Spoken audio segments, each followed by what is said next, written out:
Assalamualaikum semua. Selamat pagi, selamat menonton Malaysia hari ini bersama saya Daya Bakar. Ya, saya Haziq Husni. 22 Ramadan 1444 Hijrah.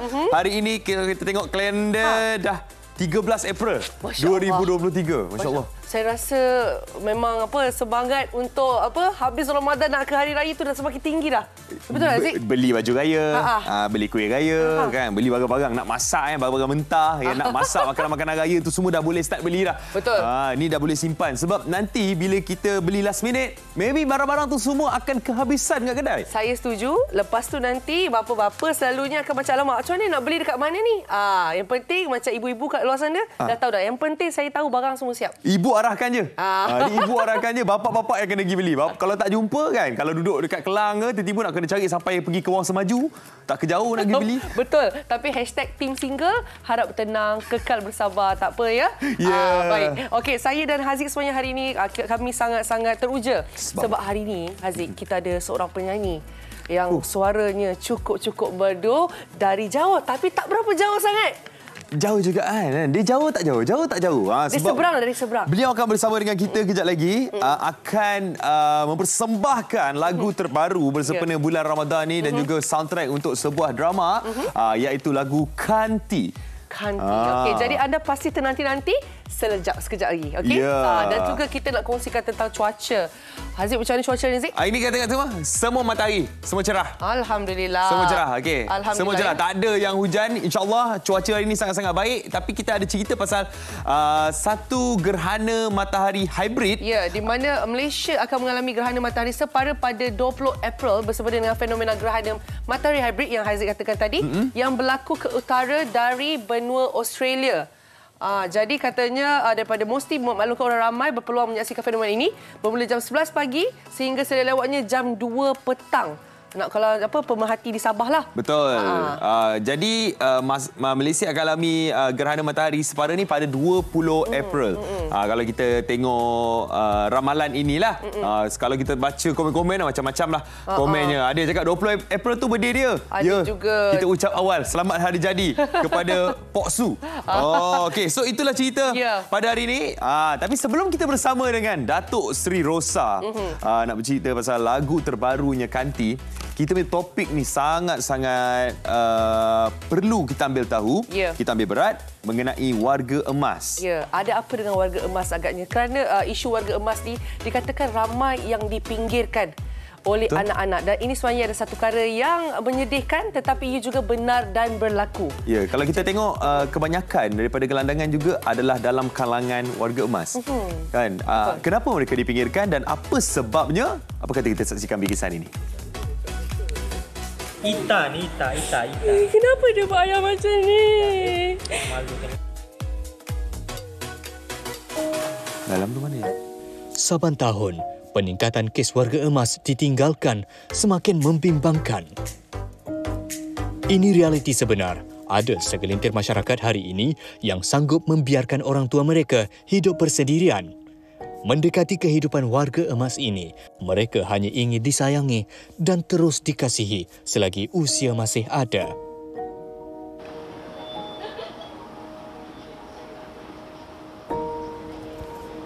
Mak Mun bukan nama sebenar.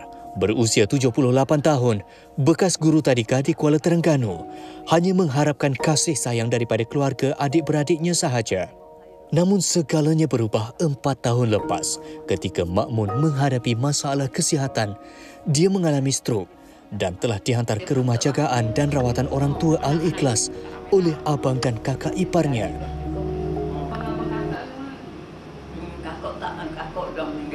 Saya diserang strok. Saya tak sedar pun diri. Tapi kerana adik-beradik saya ada di sini, jadi kakak ipar saya tu bawa saya dia tu. Saya pun tak sedar dah, tak sedar pun. Sedar-sedar tengok gini je. Dia cakap, dia kata nak bawa saya lah aku ni. Saya kata ikut je lah. Macam saya tak ada anak saudara dia. Tapi anak-anak saudara semua saya berjaya. Assalamualaikum. Apa khabar? Baik. Ini makan ikan. Alhamdulillah. Ada ayam dalam botol tu? Bagi wanita cekal ini, Berada di rumah jagaan orang tua, banyak memberikan 1001 hikmah. Dia menghabiskan masa terluang dengan membaca Al-Quran selain mencari ketenangan demi kelangsungan hidup bersama rakan-rakan senasibnya. Bukan tiada saudara yang datang menjenguk, tetapi kekangan masa dan jarak membataskan perjumpaan mereka. Cik, kalau buat kat sini. Oh, ni adalah mengaji Quran gitu lah. Oh. Tak, kita mengaji sendirilah. Maknanya daripada kawan-kawan ni maknanya baik. Keluarga tak ada saya sini. Keluarga maknanya dalam kawan-kawan je lah. Keluarga maknanya keluarga sepupu apa tak lah. Nak ada rumah saya. Kadang-kadang 1 bulan tu ada 2-3. Duduk jauh, tergantung ke sini kak. Tapi kalau keluar sini pun saya akan ingat ke sini. Saya ingat keluarga saya tak beri dah keluar sini. Suruh duduk sini. Tapi ramai kawan-kawan sini. Rumah jagaan orang tua Al-Ikhlas menjadi saksi suka duka penghuninya. Namun tidak semua yang bernasib baik seperti Mak Mun. Ada yang ditinggalkan di jalanan, dibiarkan di kaki lima.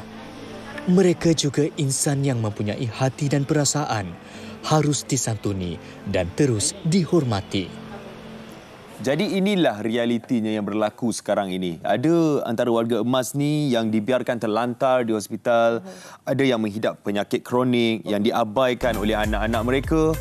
Dibiarkan saja warga emas ini terbiar terlantar di hospital. Ada juga yang kisahnya mungkin daripada masalah kewangan, ada juga yang tidak boleh menerima kerana tanggungan dan sebagainya. Jadi mungkin kita sekarang ni dalam satu perbincangan yang sangat berat bagi saya kerana ialah itu adalah ibu bapa kita. Dan sebenarnya saya, Haziq, saya pernah sendiri pergi dan saya tak boleh nak pandang. So, sedih. Saya memikirkan di manakah anak-anak mereka. Kita anggap tu macam mak ayah kita sendiri. Kan? Macam mana? Apa perasaan kita bila kalau kita tinggalkan mak ayah kita begitu saja. Jadi kenapa perkara begini boleh berlaku? Jadi kita bersama dengan Pensyarakanan Pusat Kajian Psikologi dan Kesejahteraan Manusia UKM iaitu Profesor Madya Dr. Khadijah Alawi. Assalamualaikum, Prof. Waalaikumsalam. Masya Allah. Selamat pagi. Selamat pagi, Prof. Ceria di pagi hari.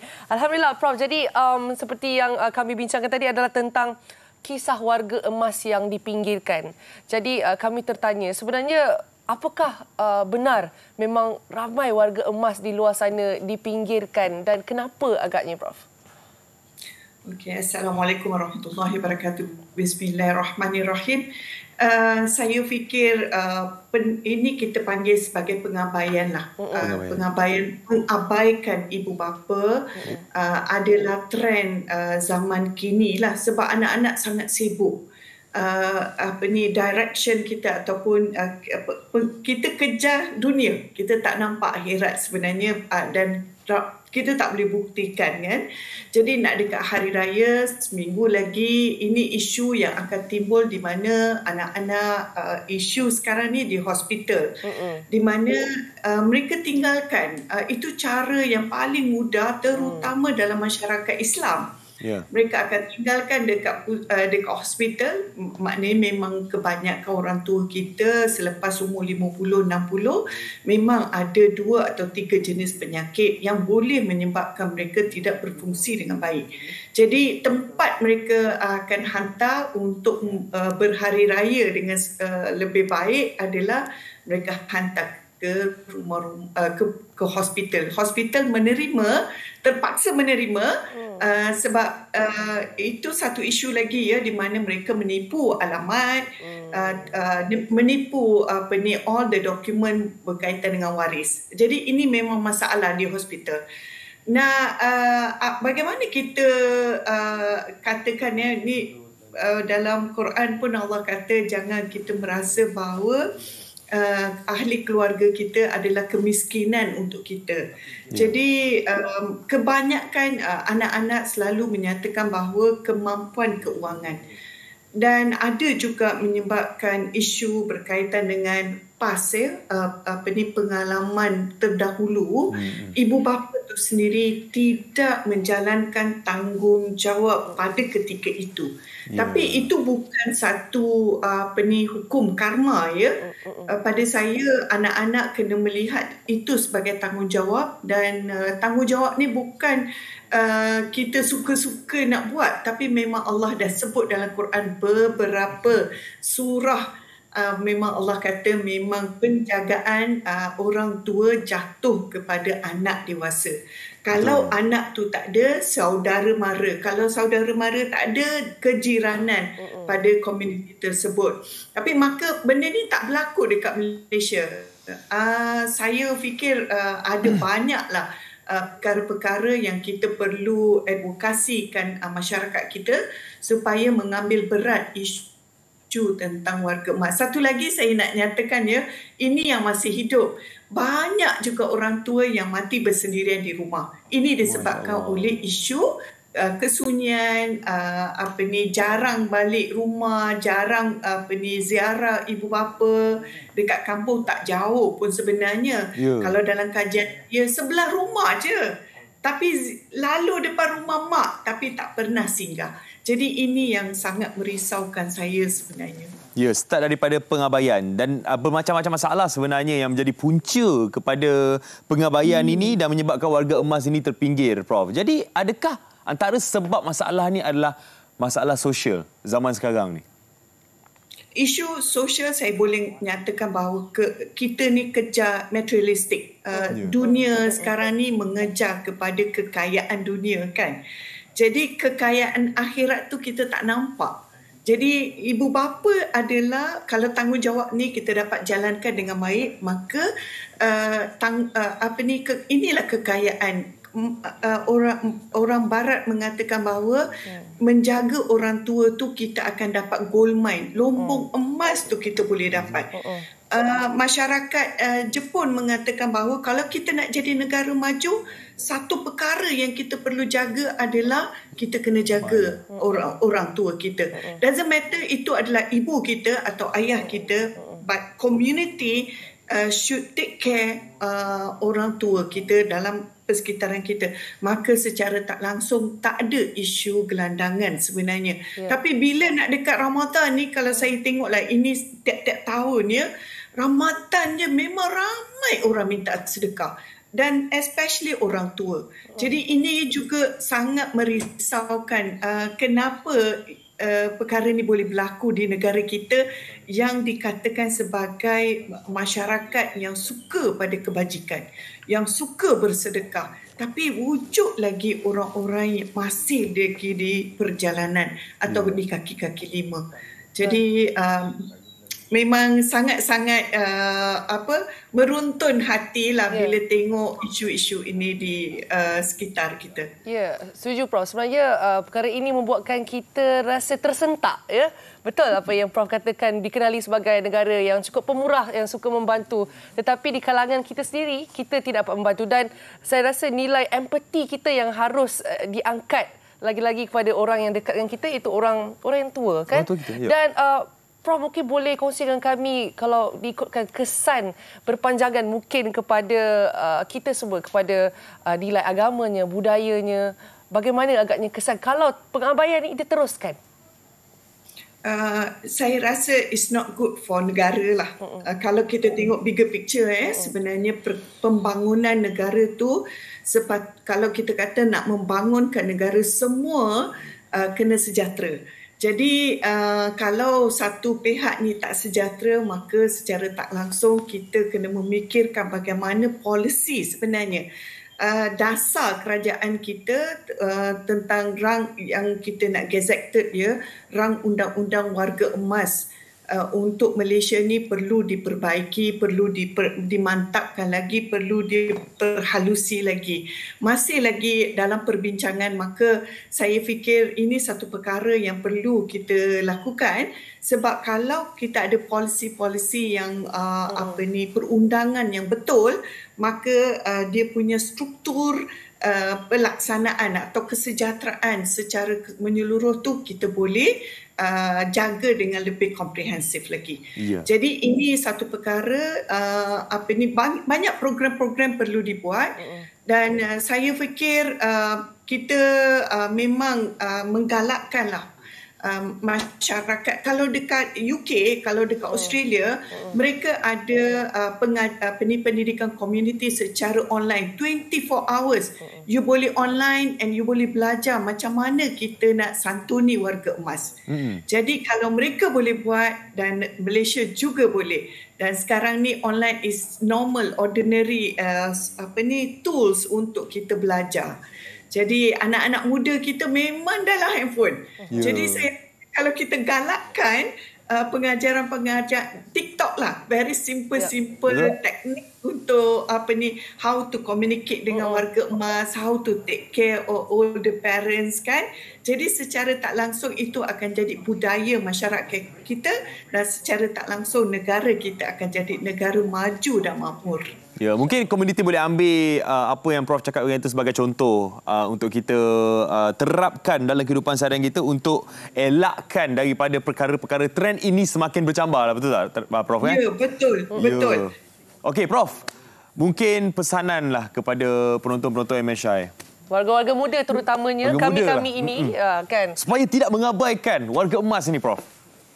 Ya, jadi education lah. Community education is very important. Pendidikan komuniti. Jadi saya pertama sekali saya nak cadangkan kepada TV3 dalam Hello Doktor, ada bahagian, bukan untuk kanak-kanak saja, ada bahagian untuk warga emas.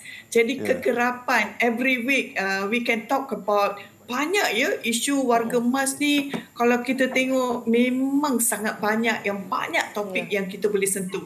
Yang kedua, saya galakkanlah kalau boleh ada online training. Di UKM kita memang galakkanlah. Kita di mana-mana fakulti kita ada fakulti sains sosial, kita ada topik khusus pendek penjagaan warga emas 2 hari je. Jadi kita juga ada di fakulti sains kesihatan, di fakulti perubatan, memang kita ajar bagaimana nak menjaga orang tua.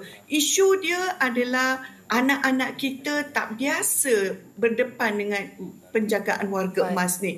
Contohnya tiba-tiba parents kita kena stroke. Tiba-tiba parents kita kena bedridden ya. Tak boleh bangun dan sebagainya. Bagaimana nak membersihkan diri mereka, bagaimana nak komunikasi, akan timbul pelbagai konflik. Bergaduh adik-adik nak menjaga orang tua ni. Jadi Prof, itu sahaja. Baik Prof. Sebenarnya banyak yang kami pelajari dan dapat manfaatkan dari perkongsian Prof. Terima kasih Profesor Madya Dr. Khadijah Alavi. Dan saya boleh katakan satu sahaja. Apa dia? Ibu bapa kalau anak 13 kali pun mereka boleh jaga. Betul. Dan kita adik-beradik mungkin ada itu sahaja ibu bapa kita. Dan tidak boleh dibeli di mana-mana dan ini adalah amanah dan tanggungjawab kita dan saham akhirat kita. Ya. Adakah 13 orang adik-beradik itu mampu untuk menjaga ibu dan ayah yang seorang tu? Sama-samalah kita renung-renungkan dan muhasabah diri dan kita jagalah orang tua kita. Itulah dia topik kita yang pertama hari ini. Ya, betul. Seperti kita katakan tadi, kita ada Kanti. Ya, kita ada Datuk Sri Rosa akan bersama dengan kita selepas ini. Terus kekal bersama Malaysia Hari ini.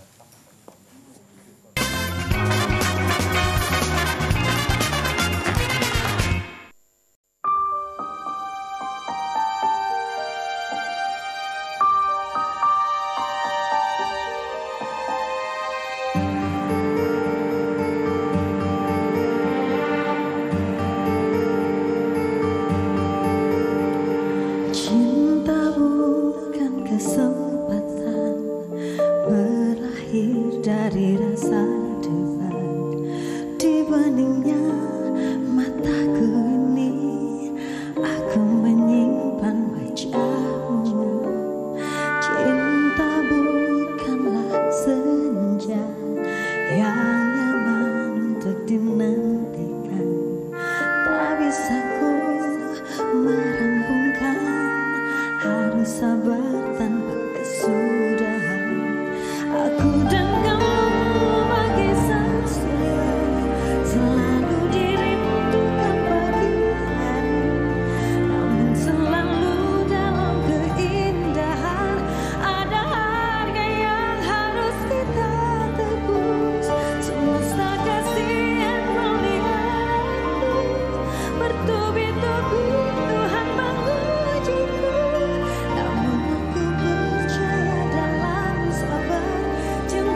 nafas, semoga terurai dalam rahmat.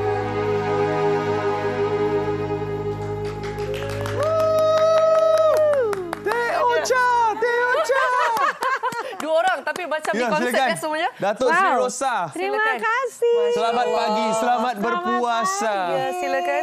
Wow, kali ini nyanyinya benar-benar berpuasa. Berpuasa, mencabar ya sebenarnya. Mencabar. Karena lagunya kan tinggi banget. Notasinya banyak yang tinggi, banyak falsetto. Jadi kayak oke, tenaga dalam keluarkan. Bertubi-tubi datang cabaran. Tapi alhamdulillah ya pagi-pagi hari kita dihidangkan dengan suara Datuk Sri Rosa yang sangat merdu, masya-Allah. Kanti. Kanti judul lagunya. Ya, judul lagunya. mengingatkan siapakah Kanti? Bukan seorang. Bukan seorang. Bukan kan? Bukan. Apa Kanti itu adalah berasal dari bahasa Sanskerta yang artinya adalah amat sangat sabar. Orang macam kita lah. Orang macam kita lah. Macam Orang kita, yang sabar. alhamdulillah, amin ya Allah, ya amin. Tapi orang tu sabar daripada apa? Sabar daripada marah. Atau sabar daripada artinya sabar menunggu. Sabar dari dugaan putus cinta mungkin.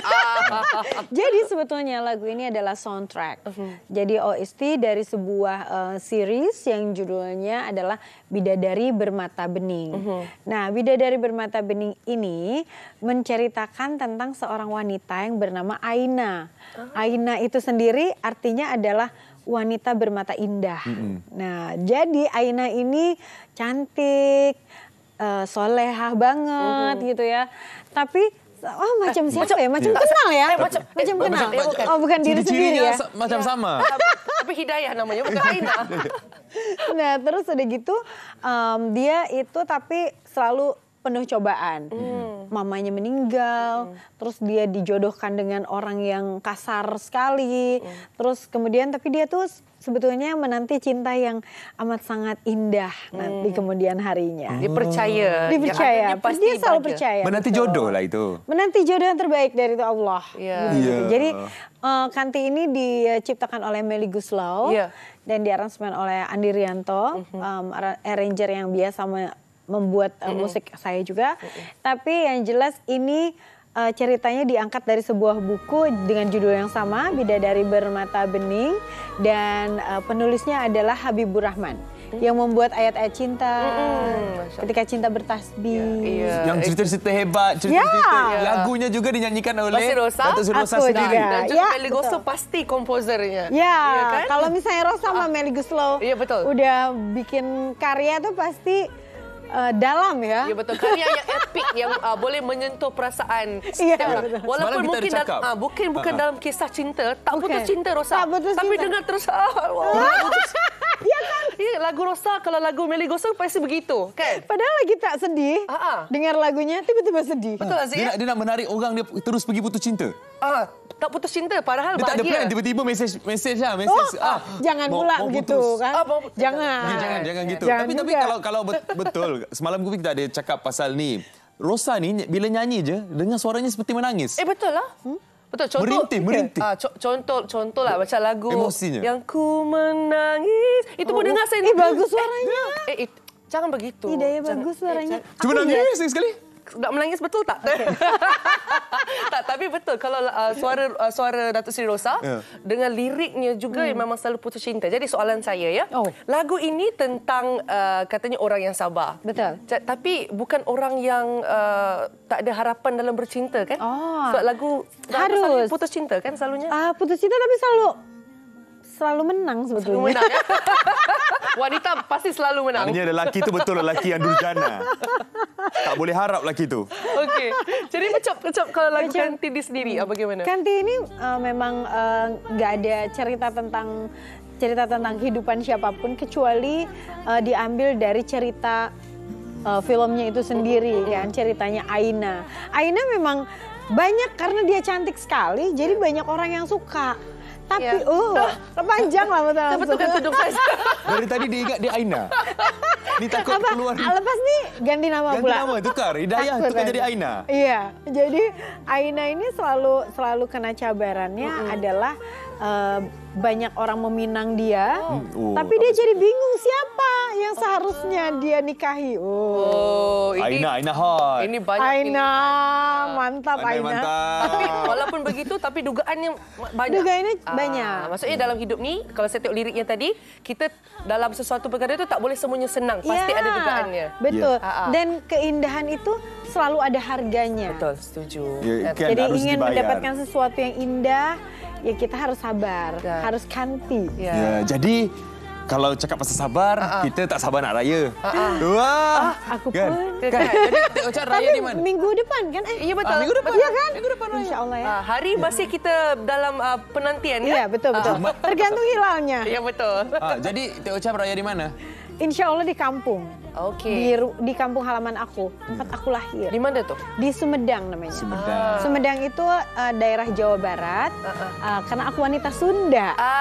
Warna Sunda kan terkenal cantik-cantik. Oh Dan gitu, ya. amin. Yang cantik. Ya, Yang nggak cantik pun banyak. Banyak. Masya Allah, ya Allah. Bulan Ramadan tu.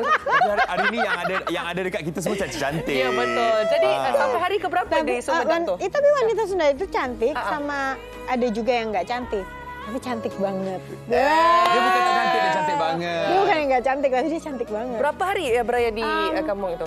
Insya Allah sih agak lama sekarang karena mungkin aku pulang tanggal 17 atau 18. Kalau kita beraya 21 atau 22 mungkin ya 3 hari sebelumnya kan. Terus lepas itu aku mau ambil cuti cukup lama, 1 minggu. Lepas itu pulang ke Jakarta untuk konser. Yang ini balik daripada Malaysia bila? Pulang ke Indonesia. Besok balik. Besok balik dah. Tak sempat nak pergi makan-makan. Ya, betul. Jadi kenapa saya tanya Tadi malam kita makan-makan. Tadi malam kita dah makan-makan. Ada yang nggak ikut ya. Tapi tak apa. Tak apa sebab saya tanya sampai raya di kampung sampai berapa hari sebab raya Sebab dia kelima. nak balik sana. Tak, kita kan ke sana lah. Dia nak ikut. Ayolah. Iya, boleh ya? Ayo, boleh. Boleh. Boleh dong. Apa yang Disebabkan Teh Ocha kita seperti Aina. Sabar dan juga pemurah orangnya. Tiket-tiket akan ditaja oleh Teh Ocha. Oke. Nggak ada masalah itu. Jadi terbangnya tak usah bayar, mendaratnya baru bayar. Jadi lebih bijak ya, lebih bijak. Baik, mungkin ada apa-apa pesanan untuk peminat di Malaysia dan Malaysia hari ini? Aku mau mengucapkan terima kasih untuk semuanya yang senang dengan lagu-lagu aku dan juga pastinya selamat menunaikan ibadah puasa yang hanya tinggal 1 minggu lagi. Insya Allah diberikan kekuatan dan jangan lupa untuk kanti alias sabar sekali dalam menghadapi apapun juga. Dalam menanti raya pun dan sabar. Jangan terburu-buru ingin azan maghrib. Jangan salah ya, asar sama maghrib jangan sampai salah. Dan aku mohon maaf lahir batin kalau ada kesalahan. Sampai ketemu lagi ketika aku datang lagi ke Malaysia. Insya Allah. Jadilah orang yang kanti. Ya, orang yang sabar ya. Lagi-lagi di bulan Ramadan, pahalanya berganda-ganda. Insya Allah, amin. Amin. Ya Rabbal Alamin. Terima kasih kita ucapkan kepada Datuk Sri Rosa. Terima kasih. Ya, selamat pulang ke Indonesia. Ya, insya Allah. Terima kasih ya sudah datang ke set Malaysia hari ini. Dan anda semua, kita bukan berakhir lagi. Kita belum habis lagi. Belum ada lagi 27 minit. Kita akan jumpa selepas ini. Kita nak berehat sebentar. Saya nak cuba latihan vokal. Wah, bagus. Menangis tadi. Bagus tadi. Kita tinggalkan mereka dengan menangis. Kita kembali semasa dalam Indonesia. Bagus suaranya beneran.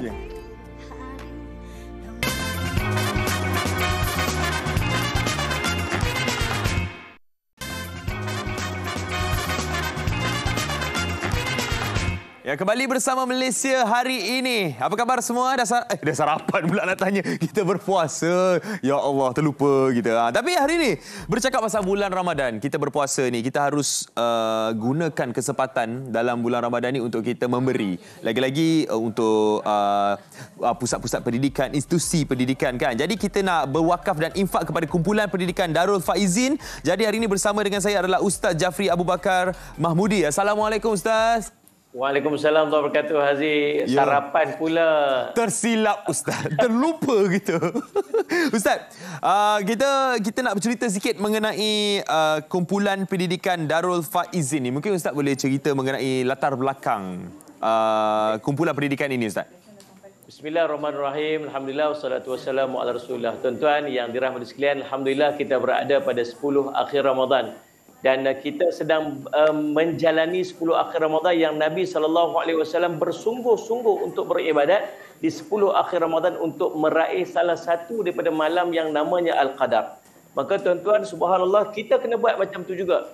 Dan alhamdulillah, kumpulan pendidikan Darul Faizin ni tuan-tuan telah pun berada, Allahumma salli ala Muhammad, 12 tahun berada dalam masyarakat menyediakan pengajian percuma.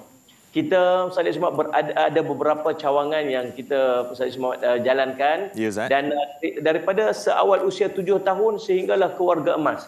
Cumanya dalam keadaan sekarang ni subhanallah, setelah 12 tahun kita beroperasi, masjid kita ni subhanallah Ustaz Muhammad yang kita telah bangunkan semenjak 2015 yang lalu, dah ada Ustaz Muhammad kebocoran, dah ada dan expansion perlu kita lakukan sebab ramai pelajar-pelajar yang nak masuk tetapi kita terhad.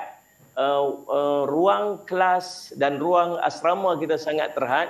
Jadi subhanallah dah tiba waktu dia dan masanya untuk kita expand, untuk kita besarkan. Dan kawasan masjid sebahagiannya insya-Allah akan kita jadikan sebagai kelas, dan kita nak repair apa-apa yang patut kebocoran dan sebagainya ni insya-Allah. Mudah-mudahan insya-Allah dia akan menjadi tempat yang Allahumma salli Muhammad lebih selesa untuk para pelajar kita menuntut ilmu.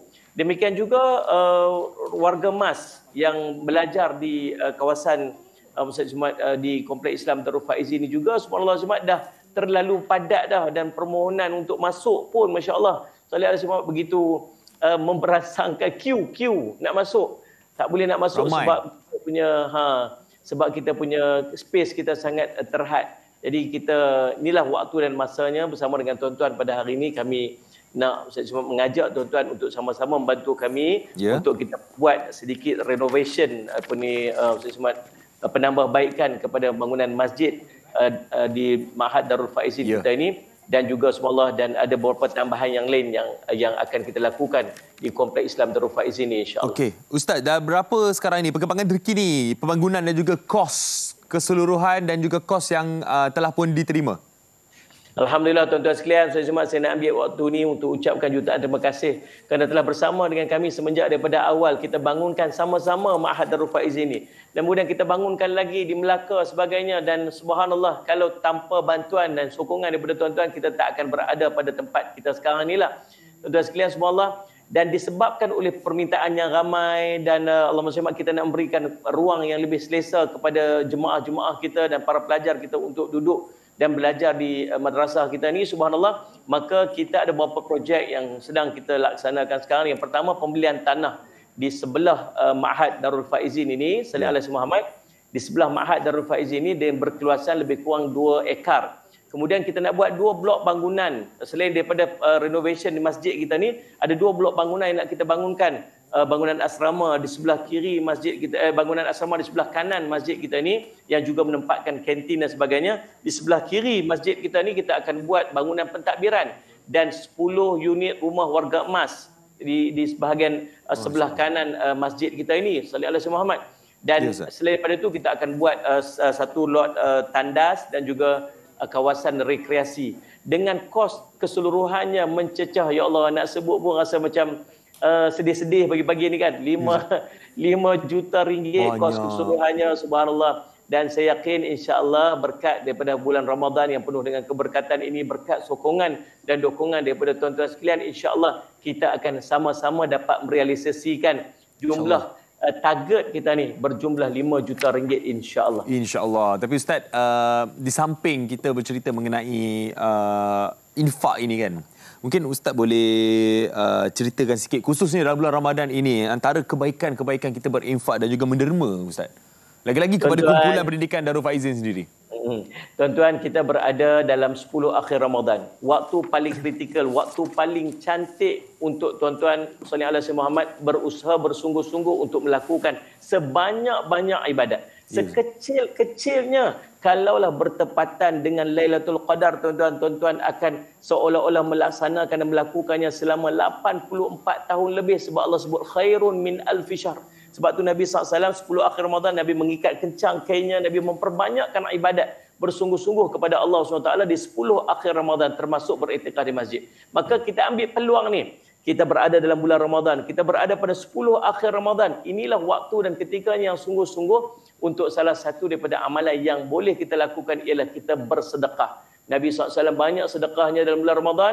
Nabi berlipat gandakan ibadatnya di 10 akhir Ramadan. Tuan-tuan buat benda yang sama insya-Allah. Tuan-tuan yang nak kami bangunkan ini, kami buat ini tuan-tuan, bangunan masjid yang nak kita sediakan kawasan pengajian kepada pelajar. Masjid kita ni tuan-tuan bukan masjid yang guna macam masjid-masjid biasa.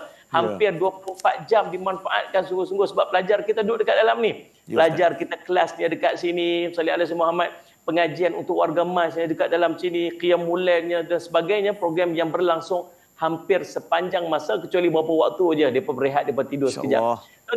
Tuan-tuan yang bagi infak pada hari ini insya-Allah, tuan-tuan ada nombor telefon yang tertera, nombor akaun yang tertera, tuan-tuan screenshot. Kalau boleh tuan-tuan susun setiap malam selama 10 akhir Ramadan ni tuan-tuan bagi infak sebab kita nak meraih Lailatul Qadar. Dan sumbangan yang tuan-tuan berikan insya-Allah kami akan hadiahkan buku-buku kepada tuan-tuan. Tuan-tuan mesejkan kepada nombor yang tertera dekat situ insya-Allah, dan kami akan postkan hadiah kami berupa buku-buku kepada tuan-tuan untuk jadi manfaat kepada tuan-tuan. Itu hadiah di dunia. Hadiah di akhirat pun ada insya-Allah Ustaz ya. Insya-Allah. Terima kasih kita ucapkan kepada Ustaz Jafri Abu Bakar Mahmudi, pengasas Kompleks Islam Darul Faizin, di atas sedikit peringatan mengenai wakaf dan juga infak tadi. Terima kasih Ustaz. Sama-sama Aziz. Selamat berpuasa. Puasa Aziz. Jangan sarapan. Assalamualaikum. Ya, saya tak. Okey. Cakap pasal sarapan ni kan. Kat sebelah kanan saya ni dah ada makanan pula tiba-tiba. Mana datang makanannya Dayah? Macam silap. Alamak, memang ada hidangan kuih muih depan saya, tapi sebenarnya mata saya bukan nombor satu, tertumpu dekat kuih. Betul? Ya, tiba-tiba saya dah ada tetamu dah bersama dengan saya. Nadia Hasdan. Ya, betul. Saya nampak ni, saya rasa selalulah dekat billboard nampak Lenona. Lepas tu dalam radio pun dengar juga iklan Lenona. Lenona sini, Lenona sana. Gitu. Macam lagu. Apa benda Lenona ni? Apa sebenarnya? Okey, sebenarnya Lenona adalah set hidangan pinggan mangkuk yang memang cukup-cukup lengkap, yang cukup-cukup eksklusif. Okey, macam mana yang anda dapat tengok sekarang. Kalau kita tengok kan pinggan-pinggan mangkuk macam ni, ibu-ibu macam, nak pakai raya, nak letak rendang, nak letak lontong dan sebagainya, betul tak? Jadi ini adalah kolaborasi bersama dengan program TV wanita nombor 1 di Malaysia, iaitu Nona lah. Jadi bertepatan dengan dia punya slogan, iaitu sentuhan elegan cita rasa anda. Kita bawakan untuk anda set pinggan mangkuk yang cantik-cantik macam ini, yang bermotifkan Eropah gitu. Raya pertama nanti kita naklah bagi tetamu kita makan gaya-gaya ala-ala Eropah kan. Betul. Jadi dekat sini yang bestnya Daya, kita punya pinggan mangkuk ni dia bukan setakat pinggan makan saja tau. Dia ada pinggan makan, pinggan lauk, ada piring, ada lagi dengan mangkuk lauk dan sebagainya. Kalau kita kira-kirakan ada 29 barangan. 29 ini 29 banyak Daya. Lepas tu satu lagi, kalau tengok betul-betul dia punya mangkuk-mangkuk bukan yang biasa-biasa. Kalau tengok dekat sini nampak, berlekuk-lekuk. Yang ni ibu kita kata, cantiknya. Sampai kadang-kadang tu kita rasa macam risaulah nak pakai ni untuk hari-hari biasa, kita nak display je lah, raya saja pakai. Ni kakak-kakak, ibu-ibu nampak ni banyak 29 barangan. Tapi Daya, bukan kita bagi ini saja. Beli bersama dengan kami yang set hidangan macam ni, mesti kita nak dia punya ada jug, ada cawan. Yang itu pun kita bagi percuma sahaja. Kalau main komponen dah 29 barangan, campur dengan hadiah percuma, dapat lagi dengan alas pinggan dan sebagainya, secara total 42 barangan. Kalau beli hari ini, kita boleh pakai sebelum raya nanti sampai kat rumah. Itu yang kita paling nak dengar sekali. Kan, sebab kita raya pertama tu saya rasa kakak-kakak kan, kat rumah semua macam itu yang nak dengar tu. Order sekarang dapat terus. Ya, sebelum betul. raya. Satu lagi, kalau kita cakap pinggan mangkuk apa semua memang ada dekat rumah. Tapi akak, ibu, acik, dekat rumah tu, dekat dapur kita, ada tak yang berlekuk-lekuk cinta, berombak rindu macam ni? Tak ada. Saya wakilkan suara. Daya ada ke Daya? Tak ada. Daya pun tak ada. Jadi memang kena rebut hari ini juga. Itu yang seronok tu, lawa kan? Lawa. Saya tengok fikir, dah lah 29 pieces dalam satu set. Dapat lagi dengan free jug lagi, cawan lagi. Itu semua untuk 6 orang makan, untuk 6 orang minum. Tak payah nak pening-pening kepala dah. Kalau macam tu lah rumah saya kira lah ada 12 ke 18 orang. Saya kena beli 3 set. Kenalah beli 3 set. Satu lagi untung kalau beli dengan Wow Shop, sebab harga kita adalah harga yang terendah anda pernah jumpa dekat pasaran sana. Mahal. Yang kita punya Daya bukan setakat banyak harga rendah, tetapi juga dekat sini kita bawakan kepada anda kualiti kacang kaca opal. Ini bukan plastik. Ini bukan plastik, Raya. Pegang, ketuk-ketuk sikit. Oh, lain macam. Ya, ini kaca opal. Kaca opal maksudnya dia tak terapa nak tebal sangat. Bila kita nak lapik-lapikkan, dia nak cuci pun dia tak adalah berat. Kita nak cuci bila tetamu pakai, eksklusifnya. Kita nampaklah macam kita ni datin-datin datuk-datuk menyambut tetamu datang raya. Yang penting sedap mata memandang untuk kita tengok tu. Dan juga katanya ini memang limited ya? Ya, memang very limited edition eksklusif premium Lenona. Baik, kata-kata terakhir untuk kakak-kakak makcik-makcik. Secara ringkasnya nak kena beli Lenona ni. Okey, jadi saya tahu sekarang semua orang dah macam nak kena beli sekarang. Hari ini juga kena beli sebab ini kalau misalnya beli hari ini insya-Allah sempat sampai sebelum raya nanti. Dan ingat tuan-tuan perempuan, kita ada edisi khas Lenona Sat saja lagi pukul 10.30 pagi. Jadi jangan tukar channel mana-mana. Kena stay, kena beli, kena rebut hari ini juga. Hari ini ya. Hari ini bukan hari raya, hari ini ya. Hari ini. Terima kasih Nadia sudah datang kongsikan you. Lenona dengan kami. Yang kat rumah tu terfikir-fikir ke? Kalau fikir terbayang tu terus saja. Okey. Jadi kami akan berehat sebentar, jangan ke mana-mana ya. Terus bersama dengan kami dalam Malaysia Hari Ini.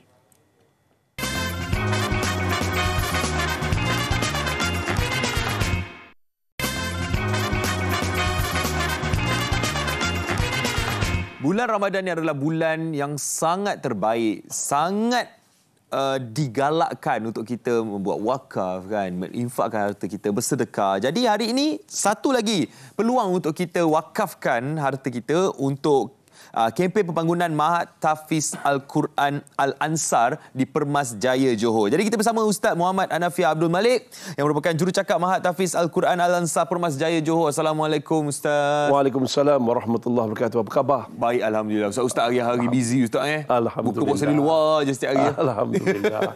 Yang paling penting kita hidup. Ya Ustaz. You betul. Never can pay one more day to stay in this life. Ya, tak Ustaz. Boleh nak bayar pada Allah. Bila kita hidup jangan stres. Ya, gunakan kesempatan ini. Alhamdulillah. Jadi kita gunakan kesempatan untuk kita wakafkan harta kita. Wakafkan apa yang kita ada ni Ustaz. Betul. Wakaf ni dalam bahasa Arab maknanya berhenti. Menyerahkan segala-galanya, menukar milik daripada milik kita menjadi milik Allah. Kalau wakaf dia ada dua. Satu wakaf umum, satu wakaf khusus. Wakaf umum ni aku tinggalkan harta pusaka ni, aku nak wakafkan tanah ni untuk apa-apa aktiviti keagamaan. Okey, nak buat sekolah. Yang keduanya, Masya Allah, aku tinggalkan wakafku ini, ya Allah, untuk pembinaan masjid. Untuk pembinaan ni. Ada juga wakaf yang bentuk umum ni, bentuk duit. Contoh sekarang ni kita tengah buat satu wakaf. Wakaf iaitu membina sekolah tahfiz Al-Quran Permas Jaya. Al-Ansar di Permas Jaya. Dan Masya Allah tuan-tuan, sebelum pergi jauh, saya nak minta tuan-tuan tolonglah masuk ke ni. Ni kita panggil alansarpermas.com. Tuan-tuan boleh masuk alansarpermas.com. Ada tulis di kaca TV tu. Tuan-tuan masuk kat situ, semua aktiviti, semua sumbangan dan wakaf tuan-tuan ada diletak di sana. Okey, kita ada 3 fasa. Fasa yang pertama kita dah lalui. Fasa kedua ni kita memerlukan 5 juta. Keseluruhan fasa kita memerlukan 15 juta. Sekarang ni kita tengah buat projek pembinaan asrama untuk pelajar-pelajar di Mahat Tahfiz ini untuk mendalami ilmu. Sebelum ni apa masalahnya? Kita pelajar-pelajar ni terpaksa berulang-alik. Dan ada yang tinggal di surau Al-Ansar itu sendiri. Dan mereka ni terlalu berjuang habis-habisan untuk menjadi hafiz Al-Quran. Tuan-tuan dan puan-puan, muslimin dan muslimat yang dirahmati Allah. Secara ringkas dan mudah, projek ini akan menyebabkan 100 orang pelajar hafiz Al-Quran dapat mendalami ilmu agama dengan sebaik mungkin. Dan sekolah ni terdapat di Bandar Baru, Permas Jaya. Dan Masya Allah, fasa pertama sekolah tahfiz Al-Quran. Fasa kedua asrama tahfiz Al-Quran, Dewan Kuliah Surau, dan yang last kali fasa ketiga ruang rumah kedai dan tadika. Ini nak jadikan tempat ini one stop center. Dan Masya Allah, Ustaz merayu sangat pada orang ramai untuk membantu perjuangan ini supaya makin ramai orang faham agama dengan lahirnya para pendakwah yang hufaz Al-Quran daripada Mahat Tahfiz Al-Quran Al-Ansar ini. Sebabnya tak lain dan tak bukan. Kerana kita dah akhir zaman. Dah nak sampai ke akhir zaman. Akhir zaman ni tak lama lagi katalah Dajjal datang. Dajjal akan menyesatkan kita banyak perkara. Dan kita paling takut manusia ni tidak bersedia dengan kedatangannya yang bakal menyesatkan kita semua. Jadi dengan ada generasi yang di dada mereka ada Al-Quran, insya-Allah mereka tak sesat. Sedih kalau anak kita ataupun cucu cicit kita ni jauh daripada agama.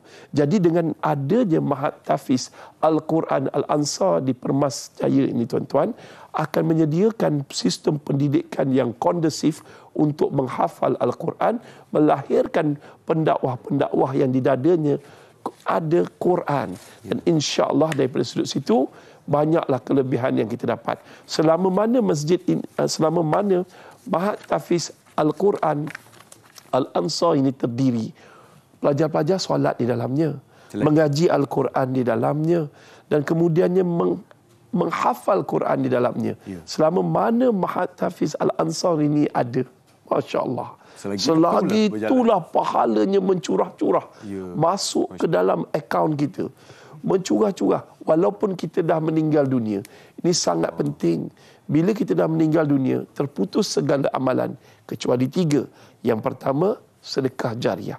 Wakaf ini termasuk dalam sedekah jariah. Yang keduanya, jangan lupa dengan menyumbang, berwakaf untuk pembinaan Mahat Tahfiz Al-Ansar ini, apa dapat nombor 2? Iaitu tak lain ilmu yang bermanfaat. Kerana Mahat Tahfiz Al-Ansar ini tempat pengajian ilmu. Nak pula ilmu yang dahsyat, iaitu hafalan Al-Quran. Yang ketiga, Masya Allah, Tabarakallah, tak lain dan tak bukan, iaitu kita dapat iaitu doa anak yang soleh. Doa anak yang soleh ni daripada doa anak-anak murid. Mahat Tahfiz Al-Quran Al-Ansar Permas ini akan mendoakan kepada setiap penyumbang agar pahala mereka berterusan walaupun kita dah meninggal dunia. Jom rebut peluang ni dalam Ramadan. Ini dalam Ramadan, 10 Ramadan terakhir dan ni, tuan-tuan, mudah-mudahan siapa yang menyumbang berwakaf pada pagi ni, insya-Allah Ustaz doakan dapat bertemu dengan malam Al-Qadar dan kita dapat beribadah dengan sempurna pada malam Al-Qadar dan Allah terima dan makbulkan doa kita pula, masya-Allah. Amin, amin. Dan jangan lupa satu perkara yang penting. Penting ni Ustaz nak merayu. Jangan tunggu besok Ustaz, besok jangan buat macam tu tuan-tuan. Sekarang, sebab hari ini ada 3, semalam, hari ini dan besok. Besok belum tentu jadi kenyataan. Selagi kita hidup, selagi itu cubalah kita wakaf. Tak banyak, sedikit. Ustaz doakan semua yang berwakaf, Allah kurniakan syurga yang hampir dengan Rasulullah SAW. Diselamatkan keluarga kita daripada api neraka dan dimasukkan kita semua ke dalam syurga. Jadi ini cara-caranya untuk kita berwakaf, Ustaz? Betul. Ini cara-caranya anda boleh screenshot dia dulu, tangkap gambar, lepas tu ada barcode, ada nombor telefon, tolong ni. Tapi yang paling mudah, masuk ke www.alansarpermas.com. Itu dia. Itu cara-caranya. Sangat mudah untuk kita berwakaf sekarang ini, sangat mudah untuk kita beribadah.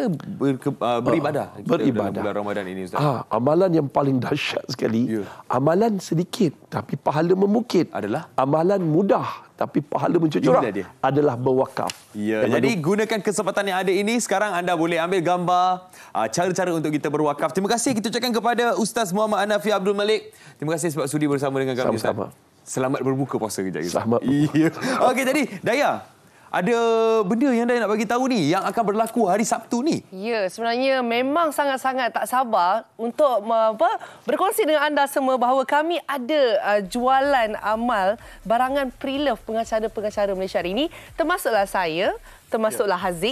Haziq juga dan semua rakan-rakan kami dan semuanya mengeluarkan barang-barang sendiri untuk dijualkan di Plaza Shah Alam pada hari Sabtu, iaitu pada pukul 10 pagi hingga 6 petang. Ya, jadi kami akan bergila-gila menjaga kedai kami. Okey, jadi Daya akan jual apa? Saya ada jual banyak baju kurung. Dengan baju kurung, baju jubah, adalah. Saya pun ada. Baju Melayu ada juga. Baju Melayu ada apa nama jaket-jaket. Jadi memang sebenarnya kami semua kumpul barangan kita peribadi kami. Barang-barang ni untuk kita jual pre-love kepada anda hari Sabtu ini. Jangan lupa di Plaza Shah Alam pada pukul 10 dan sumbangan ini kita akan beri kepada mereka yang memerlukan. Dan sebenarnya 100% akan pergi kepada mereka yang memerlukan. Kami tidak ambil satu sen sekalipun. InsyaAllah. Jadi datang ramai-ramai sokong kami di Plaza Shah Alam pada hari Sabtu. Ingat pukul berapa? 10 pagi sampai 6 petang. Alright, besok jangan lupa untuk terus bersama MSI. Kita ada soal luang, cerita mengenai cagaran kepada pinjaman bank oleh pencarum KWSP. Sangat penting isu ini. Jadi jangan lupa untuk bersama kami pukul 9.30 pagi seperti biasa di TV3. Setiap hari Malaysia hari ini, Isnin sampai Ahad. Jadi kita jumpa pada hari esok. Assalamualaikum. Jaga mata, jaga hati.